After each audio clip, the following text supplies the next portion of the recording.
राधे राधे सभी को स्वागत है आपका मेरे यूट्यूब चैनल श्री राधे राधे में। मैं नेहा हाजिर हूँ एक नई कथा के साथ। आज की कथा है धन्ना जाट के जीवन की। तो आइए कथा आरंभ करते हैं। राजस्थान के एक छोटे से गांव धुआं कला के जाट परिवार में धन्ना जाट नाम का एक किसान रहा करता था। धन्ना जाट एक सीधा साधा किसान था जो दिन भर खेतों में काम करता और शाम के समय घर आकर विधवा माता की सेवा किया करता था। धन्ना जाट के पास खेती लायक जमीन भी कम थी और जो उपज होती उसका अधिकतर भाग तो लगान चुकाने में ही चला जाता था। फिर भी किसी तरह गृहस्थी की गाड़ी अपनी पटरी पर चल ही रही थी। एक बार गांव में भागवत कथा का आयोजन किया गया।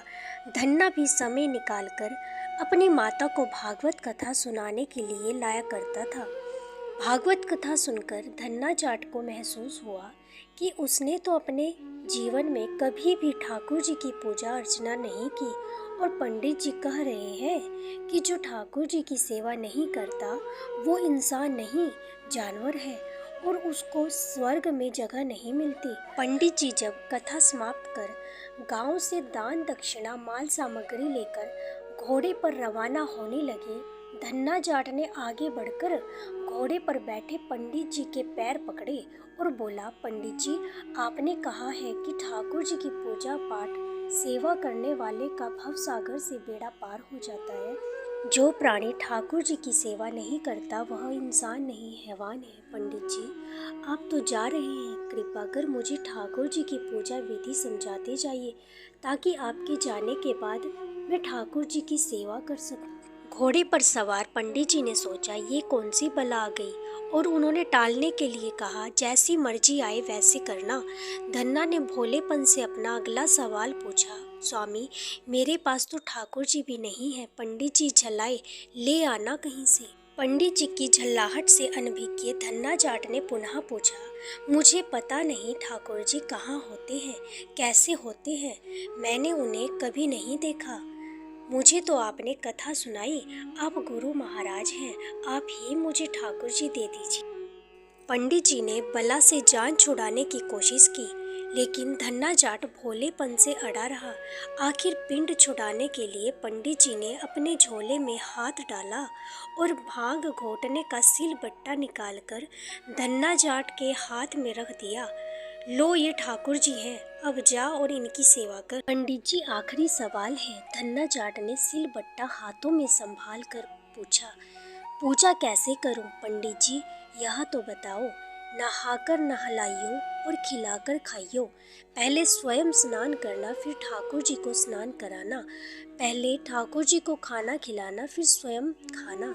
बस इतनी ही पूजा है, पंडित जी ने घोड़ा आगे बढ़ाते हुए बताया। धन्ना जाट ने पंडित जी के दिए सिलबट्टा को ले जाकर घर में प्रस्थापित किया। उसकी नजरों में वह सिलबट्टा नहीं, साक्षात ठाकुर जी थे। प्रातःकाल स्वयं स्नान किया और सिलबट्टे रूपी ठाकुर जी को स्नान कराया। अब पहले ठाकुर जी को खाना खिलाना था, फिर खुद खाना था। विधवा माँ बाप पहले ही मर चुका। जमीन के नाम पर एक छोटा सा खेत था, उसमें से भी जो आधा अधूरा मिले उसी से गृहस्थी चलानी थी। रोजाना एक रोटी उसके हिस्से में आती थी, वह भी बाजरे का टिक्कड़ और प्याज। 56 भोग तो थे नहीं। जो भी था ठाकुर जी के आगे थाली में रखकर हाथ जोड़े और प्रार्थना करते हुए बोला, प्रभु भोजन खाओ, फिर मैं भी खाऊं, मुझे तो बहुत भूख लगी है। सुबह से दोपहर होने को आ गई। धन्ना स्वयं भी भूख से बेहाल हो रहा था। आखिर व्याकुल होकर बोला, ठाकुर जी, वे पंडित जी तो चले गए, अब आपको मेरे साथ ही खाना होगा। पंडित जी के पास आपको खाने के लिए खीर मिलती थी, तब तो खाते थे, मुझ गरीब की रोटी आप नहीं खाते। धन्ना सिलबट्टे की ओर ताकते हुए बोला, आप तो दयालु हो, मेरी हालत जानते हैं, फिर आप ऐसा क्यों करते हो, खाओ ना, लगता है आप शर्माते हैं। अच्छा, मैं आंखें बंद कर लेता हूँ। धन्ना ने दोनों हाथों से आंखें बंद करके कहा, आंखें बंद कर ली है, अब खाओ। जब धन्ना ने आँख खोली देखता है कि रोटी ज्यों की त्यों पड़ी है।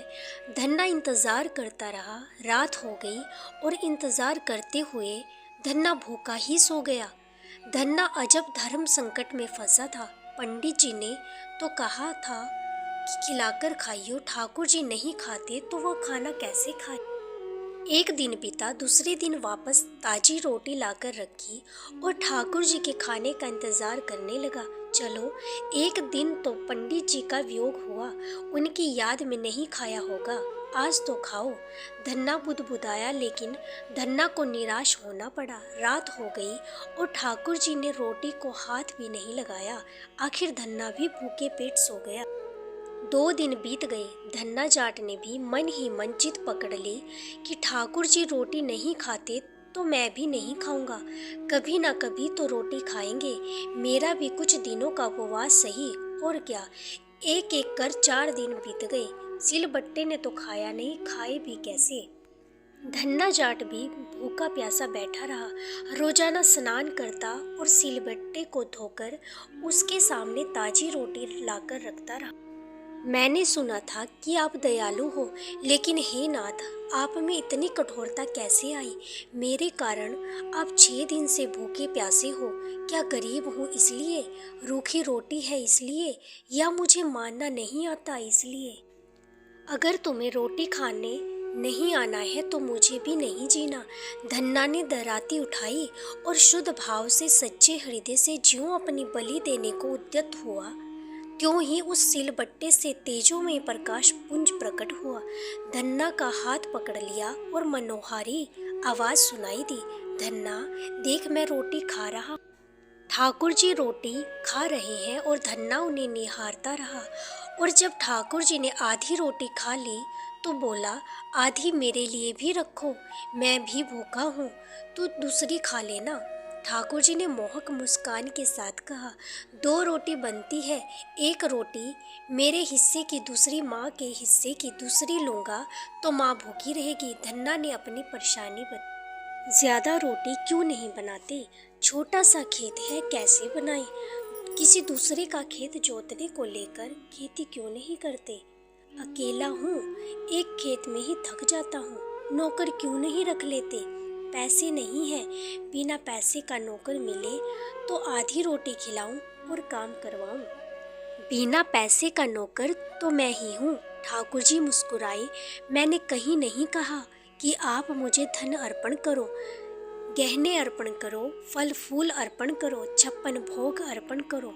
मैं केवल प्यार का भूखा हूँ। धन्ना जाट के यहाँ ठाकुर जी साथी के रूप में काम करने लगे। जहाँ उनके चरण पड़े वहाँ खेतों में सोना उगने लगा। कुछ ही समय में ठाकुर जी की कृपा से धन्ना ने खूब कमाया। दूसरा खेत लिया, तीसरा लिया, चौथा लिया। वह एक बड़ा जमींदार बन गया। घर के आंगन में दुधारू गाय भैंसें बंधी थी। सवारी के लिए श्रेष्ठ घोड़ा था। समय बीता और कुछ सालों बाद वह पंडित जी वापस गांव आया। धन्ना जाट पंडित जी के पास गया और श्रद्धा से चरण स्पर्श किया और बोला, पंडित जी, आपने मुझे पहचाना? नहीं बेटा, पंडित जी ने अनभिज्ञता जाहिर की। पंडित जी, मैं वही हूँ जिसे आपने अपने ठाकुर जी दिए, अब पहचाना? हाँ पहचाना। पंडित जी हैरानी से बोले, काफी बदल गए हो। सब ठाकुर जी की कृपा है। वो कैसे? जब आप ठाकुर जी को मुझे देकर गए थे, वे 6 दिन तो भूखे रहे। तुम्हारी चिंता में उन्होंने रोटी तक नहीं खाई। बाद में उन्होंने रोटी खाई। पहले मैं गरीब था, लेकिन अब ठाकुर जी की बड़ी कृपा है, धन्ना बोला। धन्ना जाट के जाने के बाद पंडित जी ने गांव के लोगों से पूछा तो उन्होंने बताया कि हाँ महाराज, जरूर कुछ चमत्कार हुआ है। दूसरे दिन पंडित जी ने धन्ना को बुलाया और कहा, जो तेरा काम कराने आता है उन ठाकुर जी को मेरे पास लाना। दूसरे दिन धन्ना ने ठाकुर जी से बात की तो ठाकुर जी बोले, उसको अगर लाया तो मैं भाग जाऊंगा। पंडित जी की भक्ति में एकाग्रता नहीं थी, ना ही प्रेम था, ना ही हृदय शुद्ध था। शुद्ध चित्त चैतन्य का चमत्कार ले आता है। भक्त धन्ना जाट का निश्चल, निर्मोही और स्वच्छ प्यार ही था जिसके कारण ठाकुर जी उसके समक्ष प्रस्तुत हुए। प्लीज़ चैनल को सब्सक्राइब करें। वीडियो अच्छी लगी तो लाइक करें, शेयर करें और कमेंट में राधे राधे जरूर लिखना। धन्यवाद।